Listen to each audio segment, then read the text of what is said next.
윤석열 대통령 지지율 데드크로스. 이번 여론조사의 특징 중 가장 두드러진 것은 단연코 윤석열 대통령의 50% 넘던 지지율이 갑자기 데드크로스가 되었다는 것인데, 윤석열 대통령을 지지한다는 의견은 46.6%, 지지하지 않는다는 52.5%로 파악됐다. 직전 조사와 비교했을 때 지지한다는 4.4%포인트 떨어진 반면 지지하지 않는다는 4.7%포인트 오른 것으로 드러났다. 직전 여론조사와 비교하여 지지한다가 4.4%포인트 빠지고 지지하지 않는다는 4.7%포인트 올라 합계로 보면 9.1%포인트가 빠진 셈이어서 뭔가 대단한 변화가 없고서는 일어날 수 없는 급격한 변화이다.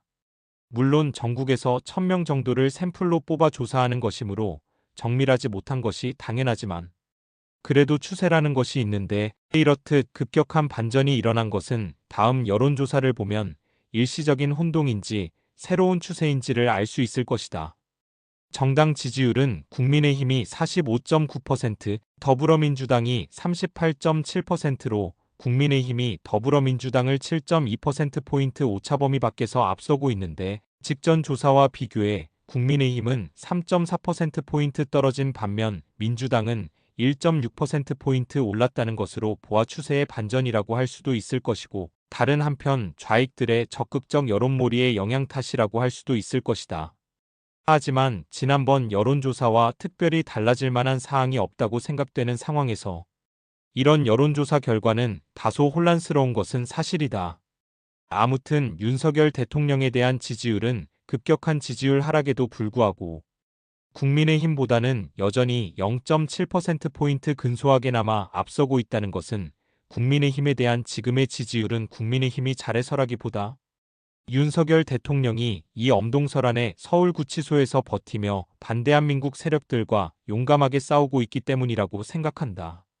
상기 여론조사 결과를 보면 두 가지 측면에서 이런 결과가 나온 것을 짐작해 볼 수 있는데, 그 하나는 윤 대통령 지지율보다 국민의힘과 더불어민주당 지지율을 우선순위에 두었다는 것과 설문 순서를 더불어민주당을 먼저 하고 국민의힘을 다음에 하여 이런 결과가 나온 게 아닌가 하는 점이다. 아무튼 이런 결과에 대한 부연 설명이 없으니 간단한 조사 결과를 가지고 개략적인 원인을 짚어본 것이다. 펜앤드마이크와 여론조사 공정은 그래도 보수 우익적이라고 보는 것이 일반적인데, 갑자기 윤석열 대통령에 대한 지지율이 우선되지 않고 정당 간 지지도를 먼저 물어본 것인지, 아니면 윤 대통령 지지율이 낮게 나와 제목만 정당 지지율을 우선시한 것인지 알 수 없으나, 만약 정당 지지율을 먼저 물어보았다면 사람들이 직감적으로 일단 탄핵이 인용되어 조기 대선으로 가는구나 하는 선입견을 갖게 되어 갑자기 윤석열 대통령에 대한 지지율이 9%포인트 이상 빠진 것으로 해석할 수도 있겠다는 것이다. 그러다 보니 자연 윤석열 대통령 탄핵 소추에 대한 헌재 판결이 어떻게 결론 나야 한다고 생각하십니까? 라는 질문에도 탄핵해야 한다가 51.4%, 기각해야 한다가 46.5%로 4.9%포인트 차이로 탄핵 찬성 쪽이 높게 나와 비록 오차범위 내라곤 하나 이 역시 윤석열 대통령에 대해 부정적인 결과를 보여주었다. 지역별 연령별 특징. 이번 여론조사에서는 윤석열 대통령 지지율의 데드크로스가 가장 두드러진 특징이었지만, 그 외 지역별 연령별 조사 결과에서도 의외의 결과들이 있어 한번 살펴본다. 먼저 지역별로 국민의힘이 앞선 지역은 서울민주당 39.1%, 국민의힘 43.9%, 광주 전 남북 43.2%, 45.1%, 대구 경북이 17%, 54%, 부산 울산 경남 32.3%, 55.2%, 강원 제주 34.8%, 48.8% 등에서 앞서고 경기 인천 42.6%, 41.2%, 대전 세종 충남북 42.9%, 42.7% 등에서 뒤졌다.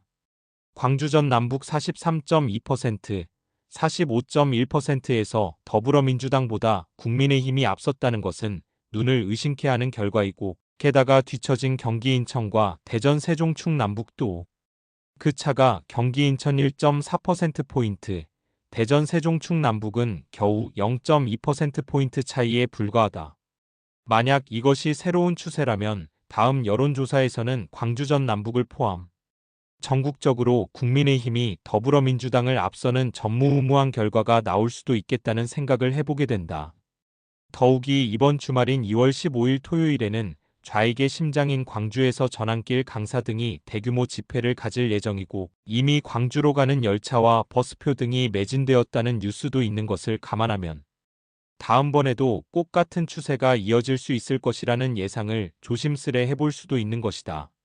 다음 연령별로 국민의힘이 앞서는 세대는 20대 이하 민주당 39.5%, 43.4%, 30대 34.5%, 46.3%, 60대 36.6%, 48.1%, 70세 이상이 18.9%, 63.7% 등이고 뒤지는 세대는 40대 43.4%, 38%, 50대 46.4%, 38.9%이다.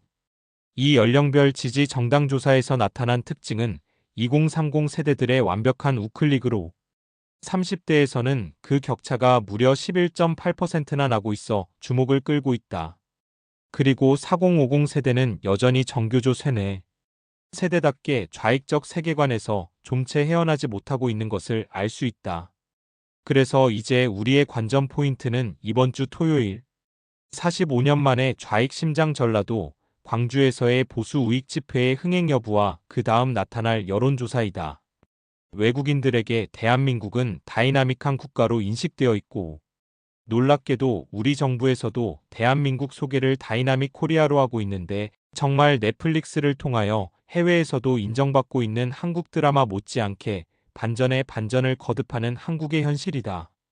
그런 드라마를 보는 것은 재미있을 수도 있으나 현실에서 그런 경우를 겪게 되면 그야말로 고통스러운 것이지만 그게 우리에게 주어진 현실이고 운명이라면 보다 담대하게 이 위기를 극복해 나가는 인내심과 강심장을 가져야 하겠다.